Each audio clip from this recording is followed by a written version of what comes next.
সুষ্ঠু নির্বাচন অত্যন্ত জরুরি উল্লেখ করে প্রধান উপদেষ্টা প্রফেসর ডক্টর মোহাম্মদ ইউনূস বলেছেন, নির্বাচনের আগের সময়টা অনেকটাই কঠিন, তাই পুলিশকে সজাগ থাকতে হবে। পরাজিত শক্তি যেন কোনোভাবেই দেশকে অস্থিতিশীল করতে না পারে। আজ মঙ্গলবার রাজধানী রাজারবাগ পুলিশ লাইন্সে পুলিশ সপ্তাহ উদ্বোধন অনুষ্ঠানে তিনি এসব কথা বলেন। প্রধান উপদেষ্টা বলেন, বিগত 15 বছর পুলিশকে দলীয় বাহিনীতে পরিণত করা হয়েছিল। অবৈধ আদেশ পালন করতে গিয়ে পুলিশ বাহিনী জনরোষের শিকার হয়, যার কারণে অনেক সৎ অফিসারকেও মাশুল দিতে হয়েছে। এখন বড় চ্যালেঞ্জ হলো স্বৈরাচার আমলের পুলিশ জনগণের মধ্যে যে দূরত্ব সৃষ্টি হয়েছিল তা কমিয়ে পুলিশের প্রতি জনগণের আস্থা ফিরিয়ে আনা।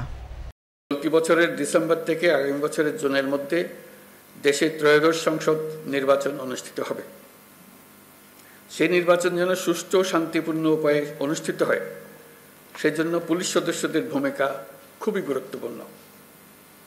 নির্বাচনে সকল প্রতিদ্বন্দ্বী প্রার্থীর প্রতি সমান আচরণ ও ভোটাররা যাতে নির্ভয়ে নির্বিঘ্নে নিজেদের ভোটাধিকার প্রয়োগ করতে পারে, সেই পরিবেশ নিশ্চিত করা আপনাদের এবং আমাদের সর্বোচ্চ দায়িত্ব।